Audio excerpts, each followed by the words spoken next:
The film commences at a serene lake house, where the tranquility is interrupted as Teresa, portrayed by Mirabai Pease, is startled by her friend Caleb's drone, portrayed by Richard Crouchley. Curiosity compels Teresa to investigate the commotion, but her main concern lies with her other friend, Jessica, portrayed by Anna Marie Thomas. Jessica has been unwell ever since their arrival at the lake house. Teresa approaches Jessica, who's sitting on a bed with a copy of Wuthering Heights in her hands. As Jessica begins to read a passage from the book, her voice grows increasingly horrifying, sending shivers down Teresa's spine. Before Teresa can react, Jessica collapses onto the bed, writhing in an eerie trance. Concerned, Teresa rushes to her friend's side, but the situation takes a nightmarish turn. Jessica violently seizes Teresa's ponytail and gruesomely scalps her. Struggling and injured, Teresa stumbles over to Caleb, who is now witnessing the horrifying transformation of Jessica. In an act of desperation, Jessica seizes Caleb's drone and mutilates her own face with it. She then lunges at Caleb and tackles him into the water. As a final act of malevolence, she throws Caleb's severed head at Teresa before rising menacingly from the water. The story then takes us back one day earlier, where we meet Beth, portrayed by Lily Sullivan, at a music venue. Beth works with a band and finds herself in the venue's bathroom, anxiously taking a pregnancy test.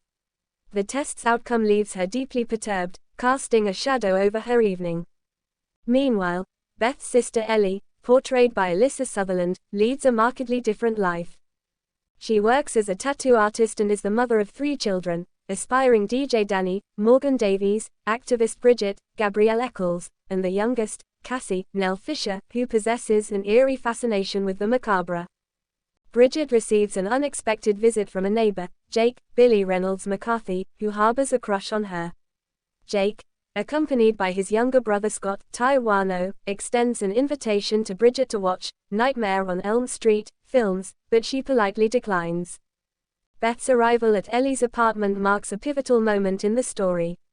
The sisters share a complex and estranged relationship, exacerbated by the tumultuous history with their mother. Beth's presence is a surprise to Ellie, who has been oblivious to the fact that Beth's husband left her and their family months ago. Ellie, juggling her maternal responsibilities, sends the children out to get pizza, providing an opportunity for the sisters to reconnect. However, as the kids return with pizza, an unexpected earthquake shakes the apartment building, creating a rupture in the parking garage. Intrigued by the newly formed hole, Danny ventures inside and discovers a concealed room containing an assortment of vinyl discs and a mysterious book known as the Naturom Demonto, also referred to as the Necronomicon, or the Book of the Dead. Unaware of the book's malevolent nature, Danny brings it back to the apartment and shows it to Bridget, who senses something sinister about the discovery. In a fateful accident, Danny cuts his hand, inadvertently triggering the book's dark power. His blood drips onto its pages, causing the book to open and release a malevolent force. As Bridget leaves the room, Danny listens to one of the vinyl records, and the voice of a priest, portrayed by Bruce Campbell, recites an unholy incantation, describing the ominous nature of the Necronomicon. As Danny listens, he is tormented by terrifying images depicted in the book. Meanwhile, Ellie, who is on her way back up in the elevator, becomes the victim of an unseen entity. The entity violently binds her with the elevator cables, subjecting her to agonizing torment. Ellie returns to the apartment, but her demeanor has undergone a drastic and malevolent transformation. She is now possessed by the demons known as Deadites.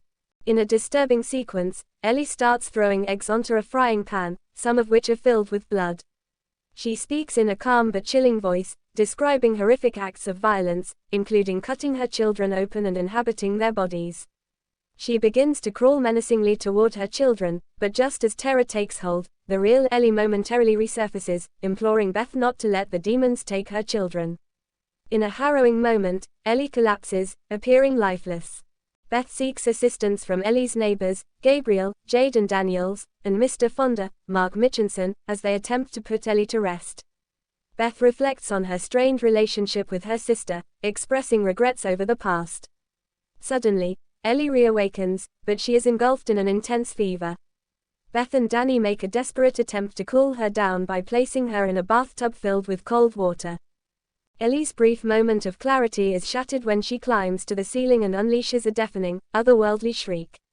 Her violent intentions become apparent as she tries to harm her own children, attacking Bridget with a tattoo pen and cutting her cheek. Only Danny's intervention prevents further harm, as he knocks Ellie away. With the building's power outage, Gabriel and Mr. Fonda embark on a perilous journey to find a way out through a fire escape, seeking help. Meanwhile, Beth and the children lock the possessed Ellie out of the apartment. In a blood-curdling sequence, Ellie goes on a rampage, attacking and brutally murdering the neighbors. She gouges out Gabriel's eye, ruthlessly kills Jake and Scott, and disembowels Mr. Fonda. Despite the violence and chaos, Gabriel manages to stay alive until Ellie ultimately rips his throat out. Ellie relentlessly attempts to re-enter the apartment, driven by her malevolence. The horror intensifies as Bridget's wound takes a sinister turn. Her injuries begin to fester, turning black, and she starts oozing ink from every orifice in her face. Bridget succumbs to the malevolent force and becomes a deadite, vomiting up insects in a grotesque transformation. As this transpires, the deadite posing as Ellie tries to manipulate Cassie, convincing her to open the door by imitating her mother's voice.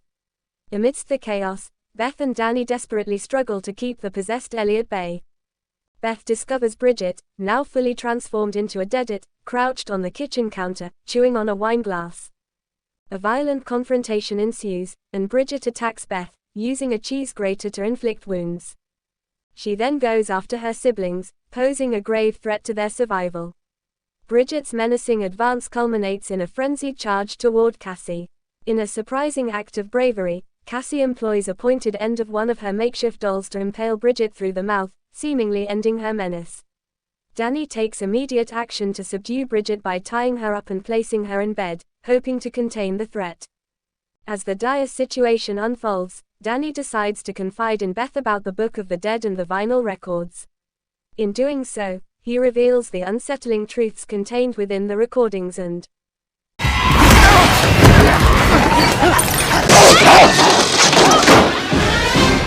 Go on.